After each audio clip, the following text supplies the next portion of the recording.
ملاحة شرفت له قدوميه هرين محكمة الصلاة حشو انت جاوب كوريجنا وزير وزارة عدالة هذا يهجو يقارنك دمان ملاحظة يوزير ذكرى فردية شعبوينها كسر قيد قلي مركب ولي محل الله السلام عليكم ورحمة الله تعالى وبركاته مركب حكته وحنون مهد نغياه قدومي هورين محكمة دا صار فدرالك صوماليا oo ahaa marxalad soo gaarsiiyay garsoorka sababta waxay tahay garsoorka waa bina la dhisayo la mid ah binayaasha kale ee sida guriga loo dhiso oo kale ama hay'adaha kala duwan loo dhiso nin waliba ma xinta uu hayo xilka uu hayo waxbuu ku daraa ama ha yaraato ama ha badnaato marxaladda uu joogo waxbuu ku daraa oo kordhiya waxaan ugu mahadnaqayaa heerka uu soo gaarsiiyey maanta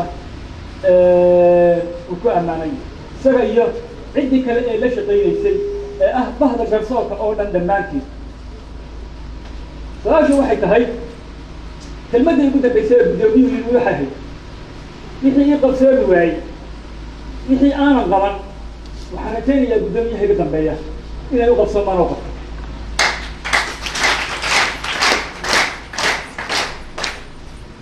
waxaan rajaynayaa aniga oo kaashanaya bahda cadaalad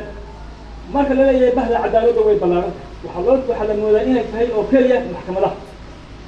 bahda cadaaladda ama hay-adaha cadaalad xeerlaanta ka mida oo qayb ka muhiima ka qareenadii iyo looyadii baa ka mid ah oo qayb ka mid ah hay-adaha cadaalad ciidankii asluubta iyo wasaaraddii cadaaladda ka mid ah wasaaraddii arrimaha gudaha oo ah lafdhaba laga rabo inay fuliso amarada iyo go'aamada maxkamadaha isla markaana ay cidda xaq leh xaqeeda guddoonsiiso cidda aan xaq lahayna ay faraha ka saarto oo ay ka qabato ayayna shay muhiim ah oo qayb muhiima ka qaadata dhammaan tilsaadaa isku xidhan iyadoo layswada kaabshanayo oo garbaha la haysto ayaa waxaa laga maarmaan ah in tub cad la wada qaado oo la doonayo in lagu horumariyo sidii loo hayayn lahaa adeega garsoorka ee bulshada la siinayo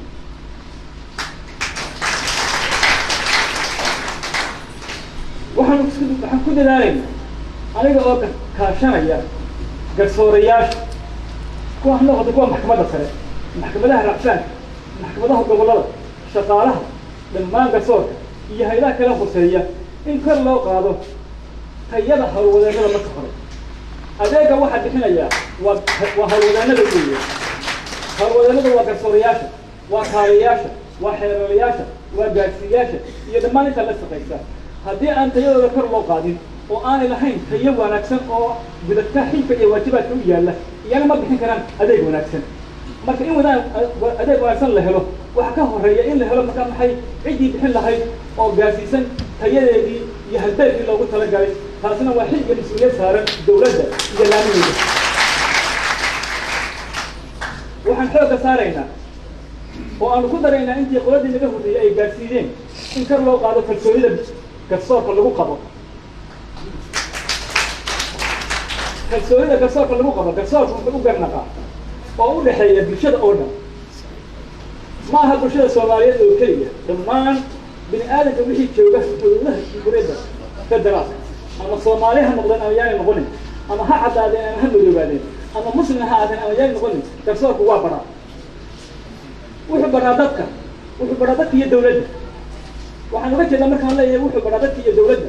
qofka muwaadinka uu xaq u leeyahay haddii ay kaga timaado wax kabasho ah ama xaqdarro ah dowladda inuu garsoorka tago oo ka ashtakado xuquuqdooda ka sheegto garsoorkuna waa damaanada koowaad ee qofka muwaadinka haysta inuu xuquuqdiisi ilaaliyo oo uu xuquuqda qofka muwaadinka ah xoojiyo oo haddii ay tahay mid ka timi xadgudub kaga yimi xagga qof bini aadam ah iyo hadday tahay mid ka yimi xagga dowladeed in uu u kala baro oo u garsooro garsoorka ayaa laga helo waa xilkiisa waajibaadkiisa waxaan ku dadaalaynaa in la xoojiyo kalsoonida uu qofka muwaadinka ku qabo garsoorka waxayna aasaas u tahay kalsoonida qofka oo la xoojiyaa dowladnimada waxaa aasaas u ah garsoorka waxa weeyaan tiirka dhexaad marka waa in la helaa qofka halkii uu qofka bini aadamka ay xuquuqdiisa iyo doolistiisa uu kaga adeegsan lahaa gacantiisa oo uu gacantiisa ku fushan lahaa waa inuu helaa hay-ad dawladeed oo amarta in markay xaqiijiso in la siiyo xuquuqdiisa iyo xorriyaadkiisa hay-addaasina waa hay-adda garsoorka si ay taas u dhacdana waa inuu kalsooni ku helaa oo ku kalsoon yahay waxaan isku dayi doonaa inaan xooga saarno sida uu sheegay gudoomiyihii horeba oo aan sii horumarino madax banaanida garsoorka madax banaanida garsoorka waxay noqon kartaa madax banaani maamul oo waa inuu ka madax banaan yahay siyaasadda waa inuu oo isaguna uu banaanka ka jooga iyana ay banaanka ka joogtaan waa inuu madax banaan yahay oo dhaqaale ahaan waa inuu madax banaan yahay magacaabistiisa xilka qaadistiisa iyo wax kastoo la xiriiro oo ay noqotaa wax ka timaada garsoorka iyo hay-adihiisa ee ku shaqada la sharciga awoodda u siiyey laakiin aan wax kala gelin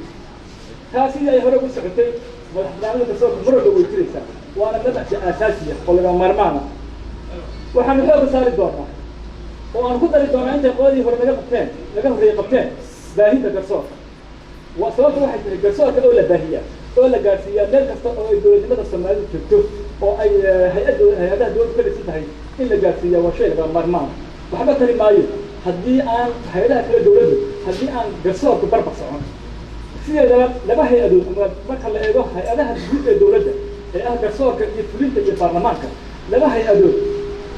sida loogama maarmo mar walba waa inay jiraan haddii laba dowladnimo inay jirto waana inay xoog lahaadaan waaxda fulinta iyo waaxda garsoorka mar walba waa inay jiraan maxay labada waaxda baarlamaanka ama sharci dejintu iyadu way kaabsaa oo shuruucdii lagu shaqaynayay ee dalku waa sharci bay soo saartay laakiin cidda wax fulinaysa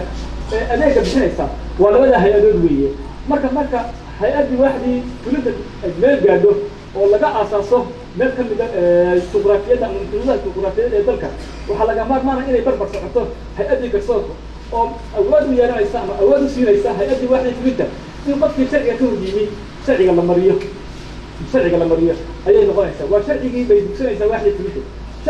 sharciga iyo garsoorkana waxay dugsanayaan waaxda fulinta sidaas darteed in la baahiya oo ummadda Soomaaliyeed la gaarsiiya si ay u helaan garsoor cadaalad iyo kurtiyo wanaagsan waa waajib saaran xukuumadda waaxda fulinta iyo waaxda garsoorka waana ka howlgelayna sida ugu dhasaha badan iyo sida ugu hufan iyadoo loo eegayo loo raacayo sharciga iyo qawaaniinta dalka u yaalla waxaan xooga saari doonaa taabagelinta kaalinta garsoorka ay ku aadan xuquuqda waxaan si taa loo soo jeedinaynaa in loo horumariyo shuruucda maamusha garsoorka heerar badan buu soo maray garsoorka markii laga soo bilaabo 1960 habbaa loo aasaasay oo u dhisnaa 1969 wixii ka dambeeyana hab kale ugu dhisnaa يعني markii wixii ka horreeyay 1969 wuxuu dhisnaa hab dowlad dimuqraadi ah oo axsaab badan oo nidaamka ku dhisan falsafada ay isbedeshay 1969 waxa soo gashay falsafad kale ayaa soo gashay oo ahaa falsafada marka ka caan ku dhisnaa oo ahaa hantiwadaagga iyo nidaamka la xidhiidhay wax badan uu ka beddelay wax badan baa laga beddelay xilligaa oo qawaaniintu si ay ula jaan qaadaan iyo garsoorku kacaankii xilligaa yimi waxbaa laga beddelay yani absa tusaale waxay u simaan in la sameeyey maxkamadii badbaadada dalka kama horreyn kacaanka oo kacaankii horteed ma jirin laakiin maxay noqotay wax la dhashay maxay kacaanka wadado badan oo ka mid ah xeerarka dalka waxbaa lagu sameeyey wax ka beddel baa lagu sameeyey si ay ula jaan qaadaan falsafadii iyo siyaasadii kacaanka ee xilligaa taagnay iminka waa maxay waa marxalad kale markii kacaanka dabadeed maxaa la galay marxalad kale oo ka dambeysay marxaladaasi waa dhisme iyo abqaalka waxaan filayaa intii laga soo horreysay way ku jirtay way soo dhiseen inaan laakiin horu marino oo si loo ilaaliyo xuquuqda iyo xorriyaadka dalka la taabageliyo garsoorka iyana waa shay laga maarmaana oo aan ku ballan qaadaynaa inaan samayno haddii ilahay idmo waxaan mar labaad u mahadnaqayaa dhammaan madaxda sharafta ee kasoo qayb gashay gudoomiyihii hore maxkamadda mudane caydiid dhammaan bulshada kasoo qayb gashay xafidatan waa salaamatihiin waxaan leeyahay wasalaamu calaykum waraxmatullahi tacaala wabarakaatu